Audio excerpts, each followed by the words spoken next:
Assalamualaikum warahmatullahi wabarakatuh. Berikut ini kami sampaikan tutorial hosting mahasiswa Fakultas Teknologi Informasi Universitas Kyai Haji Abdul Wahab Hasbullah. Hosting mahasiswa ini merupakan fasilitas untuk mahasiswa dalam rangka mendukung perkuliahan atau pembelajaran di Unwaha, khususnya di Fakultas Teknologi Informasi. Hosting mahasiswa ini nanti dapat mendukung beberapa mata kuliah penting, ya, diantaranya adalah yang berkaitan dengan web programming, bahasa pemrograman web, kemudian mobile programming, kemudian juga bisa pada mata kuliah GIS atau Sistem Informasi Geografis, kemudian basis data, dan lain-lain yang berhubungan dengan programming. Fasilitas hosting yang akan diterima oleh mahasiswa, yang pertama satu buah akun control panel atau cPanel, kemudian satu subdomain untuk mahasiswa, ya. Untuk pengajuan domain atau subdomain ini mahasiswa bisa melalui aplikasi SIA Unwaha.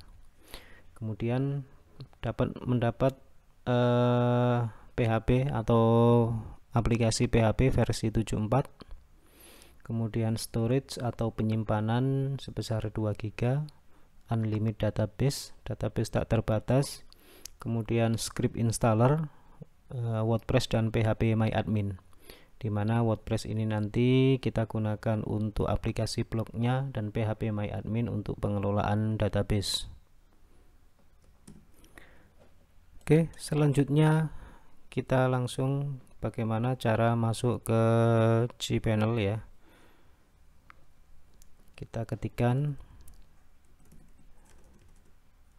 server fti.unwaha.ac.id, kemudian kita masukkan username dan password, klik sign in, kemudian kita akan dibawa ke halaman admin, ya, virtualmin. Di sini ada tab virtualmin dan ada webmin, ya. Yang pertama kita akan langsung menuju ke file manager. File manager ini digunakan untuk mengelola file-file yang ada di hosting kita, di mana di sini ada beberapa folder, kemudian salah satunya adalah public HTML. Folder public HTML ini adalah folder yang akan menampilkan halaman web di hosting kita. Sebagai contoh, di sini ada satu buah file index HTML pada folder public HTML. Kita bisa mencoba isinya apa. Mahasiswa.blog Unwaha AC.id. Di sini isinya masih defaultnya adalah welcome FTI hosting, ya. Melalui file manager ini kita bisa menambah file atau membuat folder. Misalnya saya membuat folder, ya, dari file, create new directory, kemudian saya ketikkan tugas. Nah, kemudian di sini kita masuk ke tugas. Kita cek dulu dari sini tugas, ya. Belum ada filenya. Di sini defaultnya bertuliskan forbidden, ya. Oke, di sini di dalam folder tugas saya ingin membuat satu buah file, ya, create new file. Misalnya saya beri nama index.php, ya. Kemudian di sini saya tuliskan test web, simpan, tutup.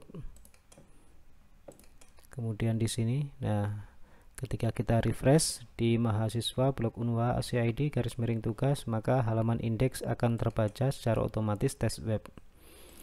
Kemudian saya bikin file lagi, misalnya info.php. Ini cara untuk melihat versi PHP, ya. Anda bisa membuat satu file PHP terserah. Di sini saya berikan nama info.php. Kita masukkan script di sini PHP, kemudian echo php info, buka tutup kurung, titik koma, dan tutup PHP. Simpan. Kita coba jalankan tugas, kemudian kita ketikkan info.php. Maka di sini kita akan melihat versi PHP yang kita gunakan sebagaimana yang saya sebutkan tadi, versinya adalah 74. Kemudian ke bawah ini Anda bisa melihat versi-versi, nanti mungkin ada library yang belum masuk yang dibutuhkan. Kemudian yang kedua kita coba upload file ya. Upload file, cara upload file dari menu file, kemudian upload to current directory. Dari sini kita bisa langsung drag file dari explore ke sini, atau kita bisa klik di sini. Kemudian akan tampil pilihan filenya. Misalnya di sini saya pilih salah satu file, misalnya ini file Zilla, mau saya upload atau yang lain ya. Coba kita cari file, misalnya ini sertifikat Unwaha. Open, upload. Nah, ini sertifikat file yang barusan kita upload. Kemudian selanjutnya cara menghapus file, Anda bisa klik di sini, kemudian pilih delete, atau kalau ingin menghapus semua Anda bisa menandai, klik select all, kemudian klik remove selected, tanda tong sampah ya. Oke, salah satu saya hapus. Oke, itu berkaitan dengan file manager.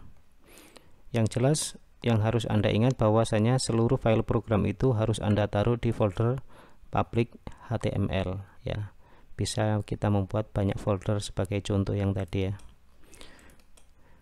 Yang kedua kita masuk ke install script.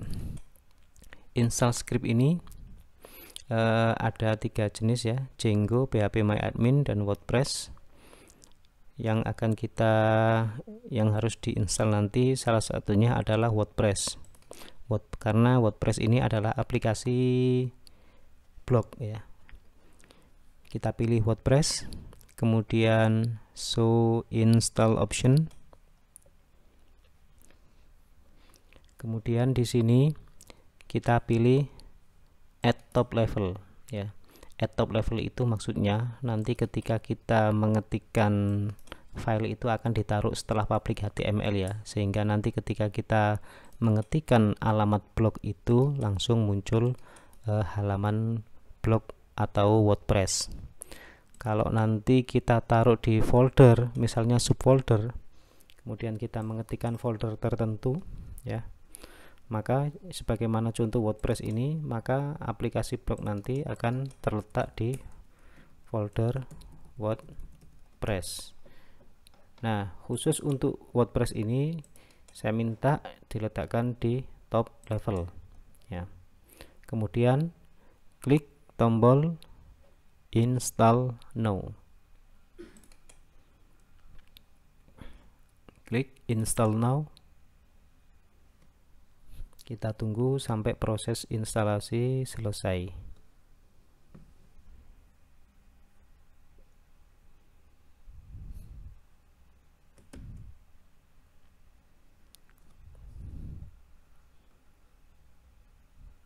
Oke, ini sedang proses download aplikasi WordPress. Jika sudah selesai, maka ada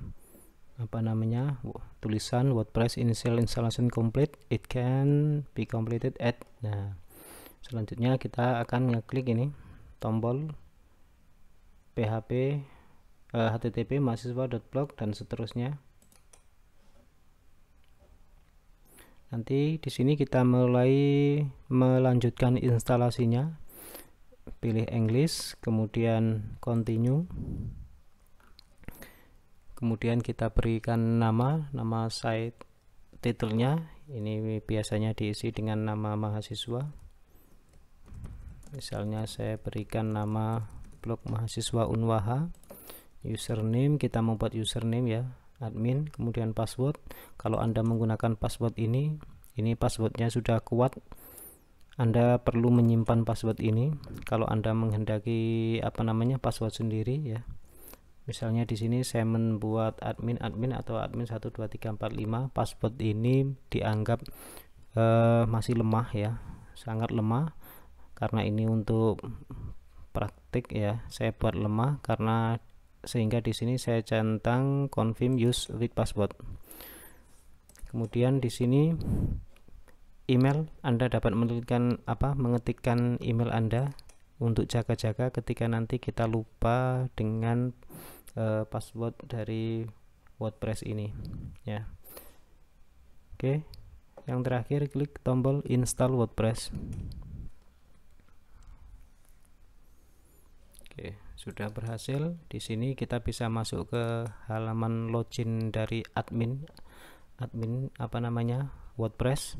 Kalau ingin melihat hasil blognya, hasil instalan, kita cukup membuka alamat blog mahasiswa, enter. Nah, akan ganti seperti ini ya. Ini adalah tampilan dari WordPress. Sedangkan di sini tadi kita bisa memanajemen isi dari WordPress. Untuk tutorial blog WordPress lebih lanjut akan kami berikan info selanjutnya ya. Nah, ini contoh halaman dashboard dari WordPress. Oke, kita logout.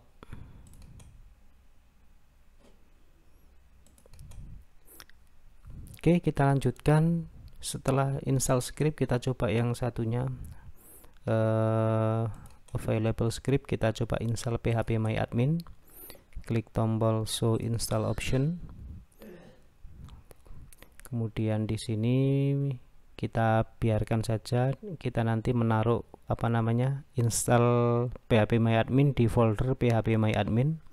Kemudian ini kita pilih konfigurasi bawaan saja ya, langsung klik tombol install now.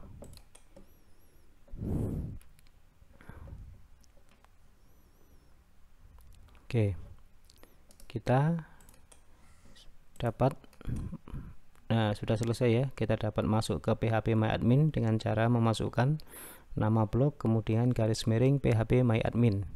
Username dan password di sini adalah sama dengan username dan password akun cPanel tadi ketika kita login ya. Misalnya tadi saya membuat user ini FTI 2021 dan password. Kalau nanti Anda mengganti password dari database, Anda juga harus menyesuaikan loginnya ini, maksudnya username dan passwordnya ini.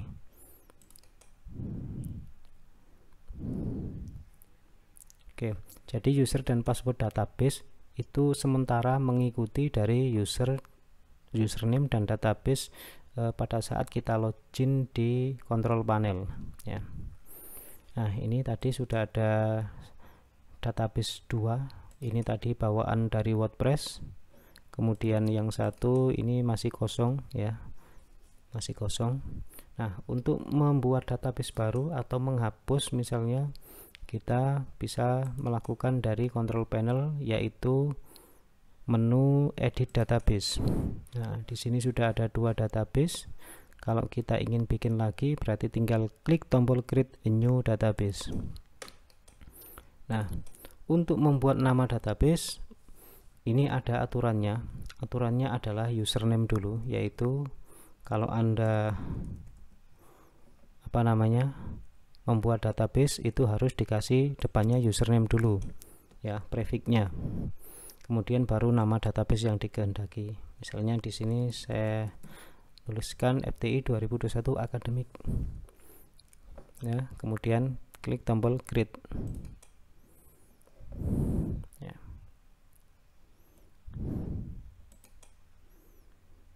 Jadi ini aturan ya ketika membuat nama database. Seandainya Anda membuat dengan nama lain mungkin bisa ya, masih bisa, selama tidak kembar dengan nama database dari akun yang lainnya. Misalnya kita buat coba ya, ini juga bisa, karena coba ini belum dibuat sebelumnya oleh user ini maupun user yang lain ya. Namun nanti ketika kami melakukan monitoring kemudian menemukan nama database tanpa prefix seperti ini, akan kita hapus ya. Jangan, sehingga ketika Anda membuat nama database kasihlah prefix username Anda. Contohnya ini FTI 2021. Untuk menghapus database kita cukup klik tombol ini di checklist, kemudian delete selected. Oke. Delete no, maka database tersebut sudah terhapus. Kemudian kita coba refresh di phpMyAdmin. Tadi ada 3 database, kita refresh. Nah, ini juga sudah muncul FTI 2021 akademik barusan kita buat. Nah, dari sini Anda bisa membuat tabel-tabel pada database. Jadi tinggal klik nama tabelnya. Misalnya kita buat tbl user ya, kolomnya berapa, ini tinggal memasukkan nama fieldnya. Oke, ini biasanya ada di mata kuliah basis data. Oke, tidak saya lanjutkan. Oke, ini phpMyAdmin kita tutup. Selanjutnya kita lanjutkan dengan database. Di sini kalau Anda ingin mengganti username, maka Anda pilih change to, kemudian mengetikkan username untuk database ini. Begitu juga password, maka ini kalau ingin mengganti password, di sini kita ganti custom password. Nah, username dan password ini hanya diberikan satu, maksudnya itu username-nya hanya ada satu. Makanya ketika nanti Anda merubah username dan password ini, maka aplikasi yang terinstall yang ada di hosting ini tadi, misalnya ada WordPress ya, itu juga harus diubah username dan passwordnya ya. Jadi untuk kembali ke file manager ya, kita lihat lagi.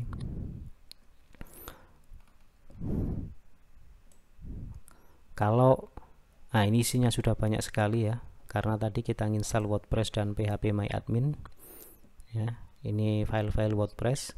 Kalau kita ingin merubah, kita sudah terlanjur merubah password maupun username dari database, maka ini juga harus diubah dengan cara edit wp-config, klik kanan kemudian edit. Nah, dari sini Anda bisa melakukan perubahan. Misalnya ini db name tidak usah, db user tidak usah, atau misalnya memang berubah tadi di konfigurasi database, kita sesuaikan. Begitu juga password. Ini contohnya passwordnya 123 ya. Kalau tadi kita merubah password ya kita sesuaikan di sini, karena nanti WordPress-nya jelas tidak jalan kalau diubah. Oke. Kemudian kembali ke edit database. Selain itu di sini kita juga ada fasilitas remote host. Kalau kita menghendaki database kita itu bisa diakses dari luar ya, dari luar melalui beberapa aplikasi, misalnya Navigat atau aplikasi berbasis desktop, misalnya makro Excel makro itu ya, itu juga bisa. Defaultnya di sini adalah localhost. Kita coba localhost. Localhost ini maksudnya bahwasanya database ini hanya bisa diakses menggunakan IP localhost, yaitu IP-nya server ya. Kita coba, misalnya saya ingin akses dari Navigat ya, MySQL, kemudian connection name-nya koneksi ke server FTI misalnya, kemudian hostname-nya kita isi dengan alamat blog kita, misalnya tadi mahasiswa.blog unwaha.ac.id. Anda bisa mengetikkan sesuai dengan alamat blog Anda. Kemudian username-nya tadi menggunakan FTI 2021, passwordnya 123. Kita klik tombol save test connection. di sini mencoba koneksi dan tidak can connect ya. Oke, kita kembali ke sini. Hal ini dikarenakan remote hostnya ini belum kita konfigurasi ya. Agar bisa dibaca dari luar, kita cukup mengganti persen. Persen itu berarti semua IP bisa mengakses ke database ini. Simpan.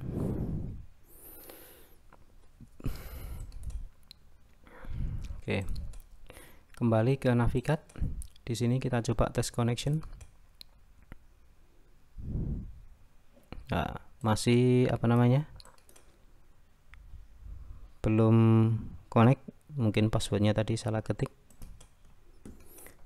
Kita ganti, kita coba klik test connection. Oke, connection successful. Oke, kita coba koneksi ke server FTI, kita double klik, maka isinya ada sama ya, sesuai dengan database yang kita buat tadi. Ada FTI 2021, kemudian di sini akademik dan FTI WordPress. Jadi ini adalah tabel-tabel dari aplikasi WordPress yang sudah kita install di hosting tadi. Oke. Kemudian di sini kita juga dapat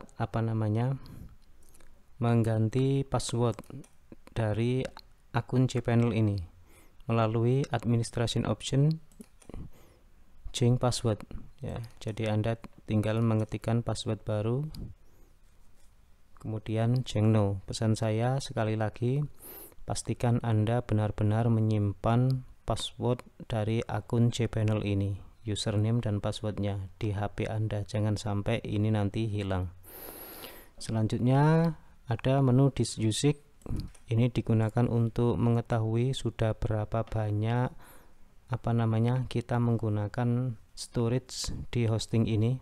Langsung kita bisa lihat di bawah ini 107 mega. Oke, jadi 100 mega ini berarti dari 2 giga sebanyak 2000 mega itu terpotong hanya 100 mega. Jadi masih banyak ya. Oke. Kemudian untuk beberapa konfigurasi lain, saya kira ini bisa Anda coba saja.